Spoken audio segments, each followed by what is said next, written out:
आज हम लोग रसायन विज्ञान के बेसिक चीज़ में, मूल चीज़ में रासायनिक अभिक्रिया, केमिकल रिएक्शन को सीखने का प्रयास करेंगे। इसमें रासायनिक अभिक्रिया की परिभाषा जानेंगे, भौतिक और रासायनिक अभिक्रिया में अंतर को समझेंगे, रासायनिक अभिक्रिया के महत्वपूर्ण व्यवस्था या प्रोसेस को भी जानने सीखने का प्रयास किया जाएगा। तो जैसा कि आप जानते हैं कि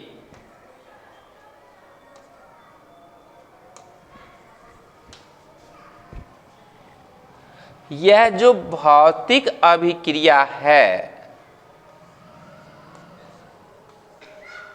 अवस्था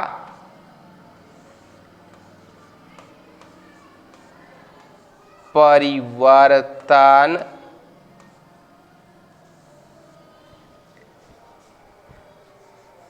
की अभिक्रिया है। इसका तात्पर्य ये है कि कोई सॉलिड लिक्विड में बदल जाएगा और कोई लिक्विड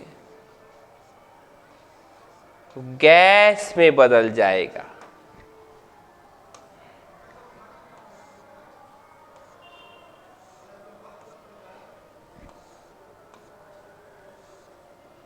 और यह जो अवस्था परिवर्तन होगा, अर्थात जिसमें अभिकारक अभिक्रिया करके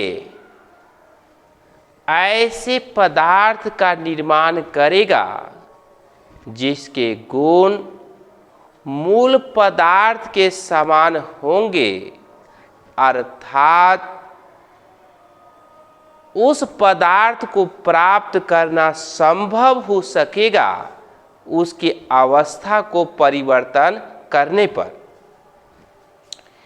जैसे पानी को हम फ्रिज में डालेंगे तो द्रव से ठोस हो जाएगा, बर्फ के रूप में जम जाएगा, और उस बर्फ को फ्रिज से बाहर निकालेंगे तो पिघल करके पानी बन जाएगा। उस पानी को आग पर चढ़ा देंगे तो भाप या गैस बन जाएगा। उस भाप को हम ठंडा करेंगे तो पानी बन जाएगा, और उसको फ्रिज में डालेंगे तो फिर बर्फ बन जाएगा। तो ऐसी अभिक्रिया को भौतिक अभिक्रिया, फिजिकल रिएक्शन कहा जाता है। उसके बाद जब हम इस रासायनिक अभिक्रिया की बात करते हैं, जब हम रासायनिक अभिक्रिया की बात करते हैं, रासायनिक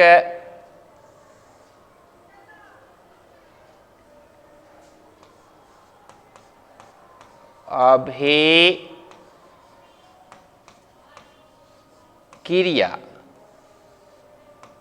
का तात्पर्य है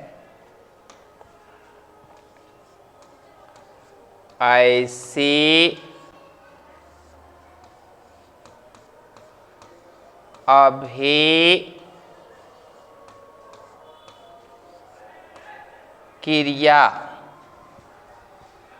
जिसमें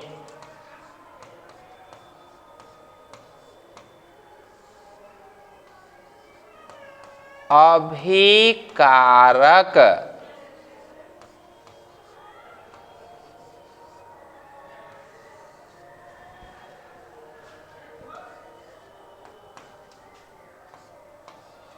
अभिक्रिया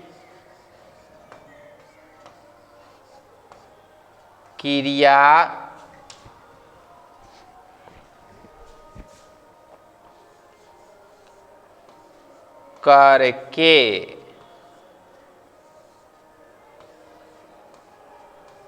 ऐसे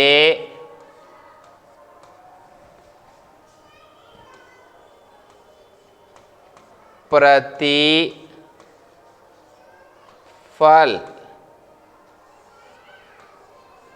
का निर्माण करता है।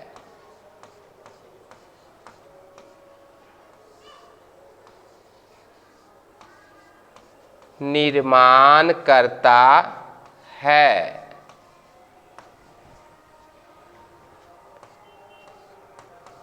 जिसके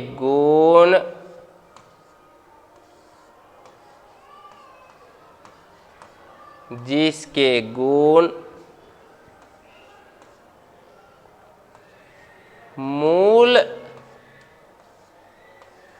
पदार्थ से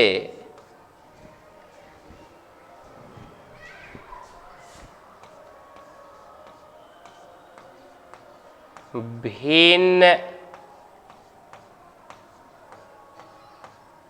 होता है।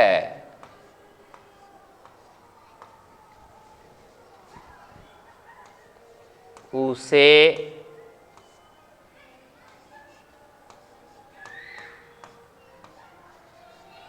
रासायनिक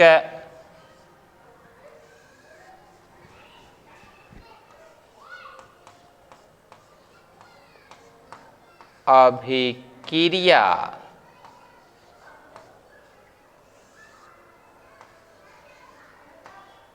कहा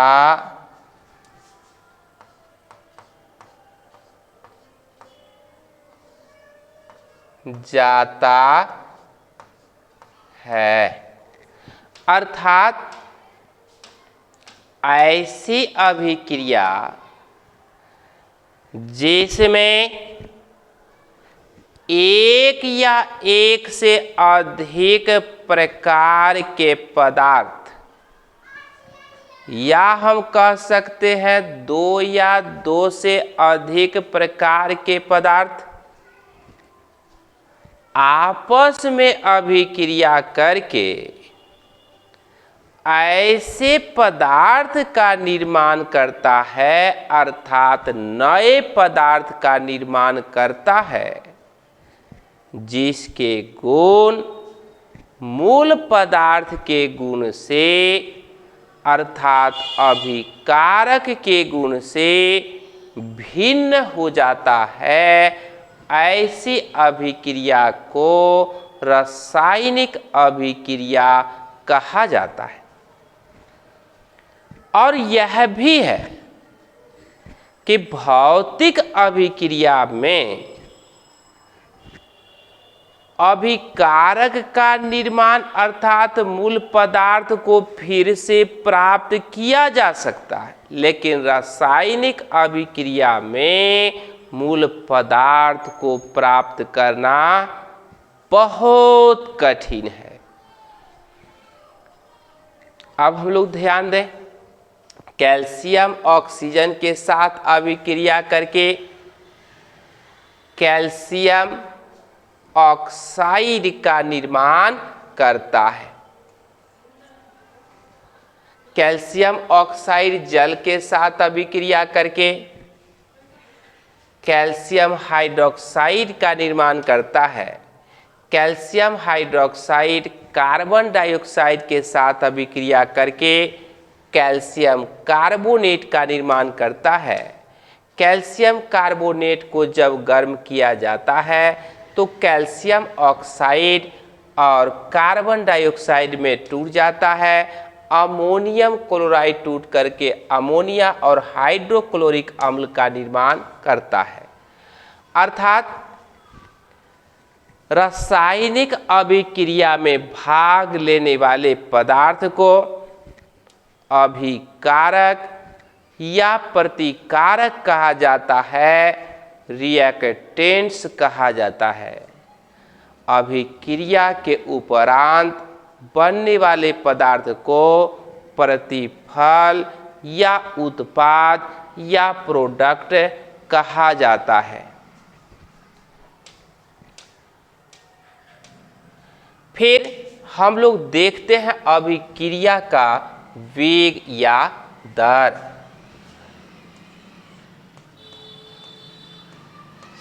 समय के साथ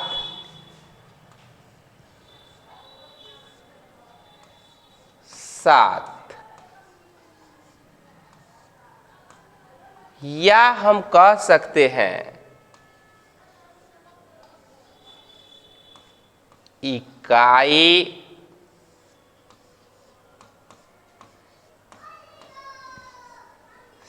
समय में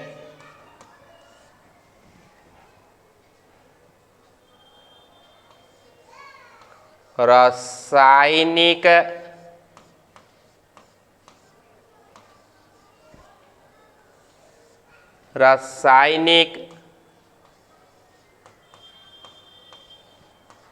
अभिक्रिया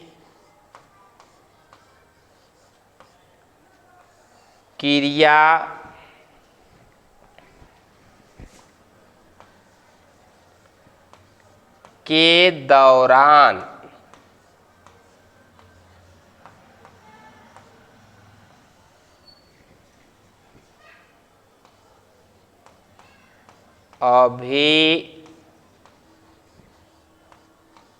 अभिकारकों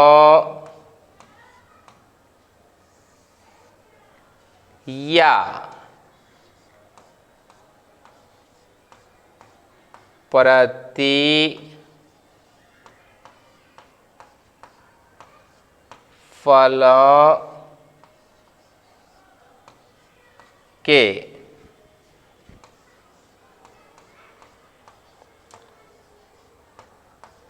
सांद्रता में होने वाले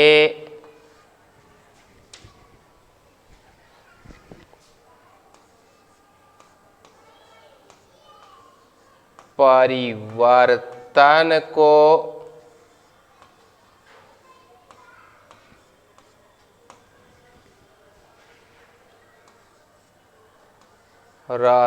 रासायनिक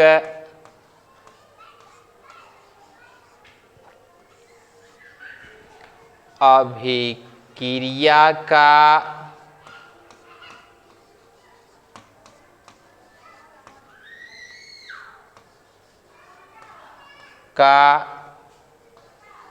वेग या दर कहा जाता है।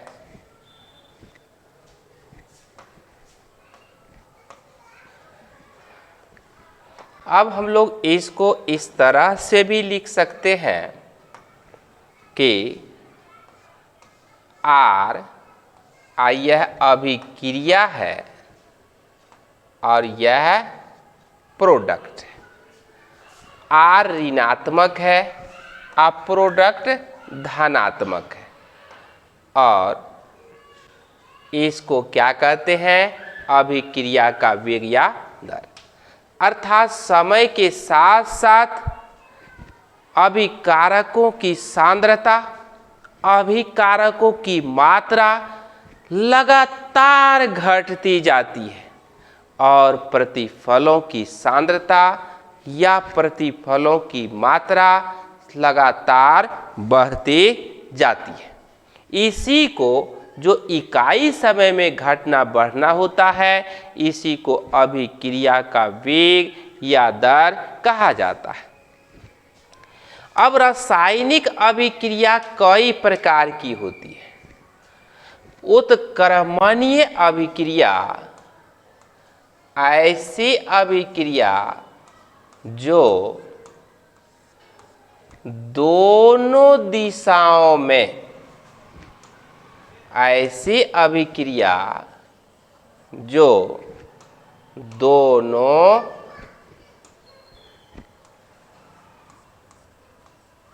दिशाओं में होती है, अभिकारक अभिक्रिया करके प्रतिफल का निर्माण करता है और प्रतिफल भी उल्टी दिशा में अभिक्रिया करके अभिकारक का निर्माण कर देता है। अनुत्क्रमणीय अभिक्रिया यह केवल एक दिशा में होती है।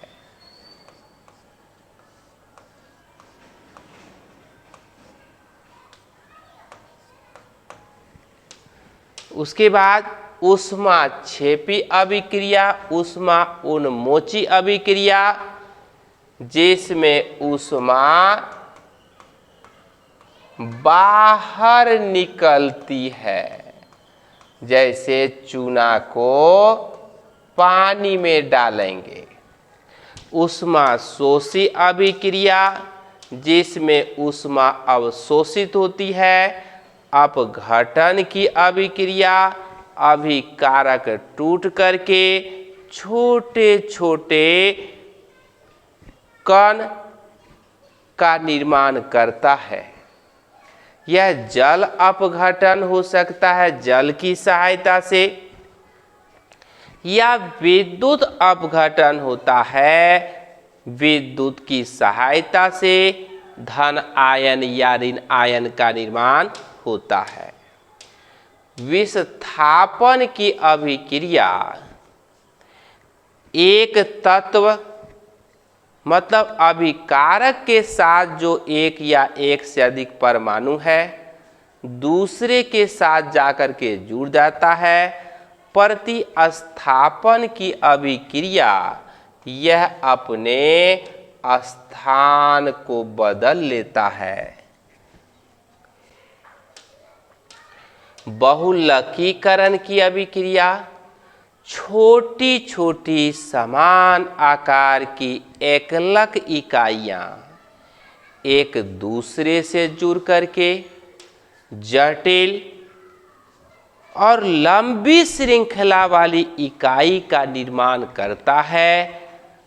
बहुलकीकरण की अभिक्रिया कहलाता है, जैसे polythene, rubber, silk, rayon, plastic, bakelite, PVC, UPVC, CPVC इत्यादि। और जीवन के सभी क्षेत्र में इस बहुलकीकरण या बहुलक का उपयोग होता है। तो इस तरह से हम लोग रासायनिक अभिक्रिया की विस्तृत जानकारी प्राप्त किए।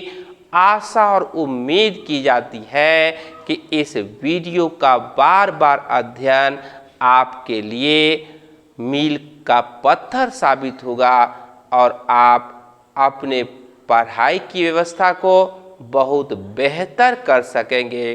धन्यवाद।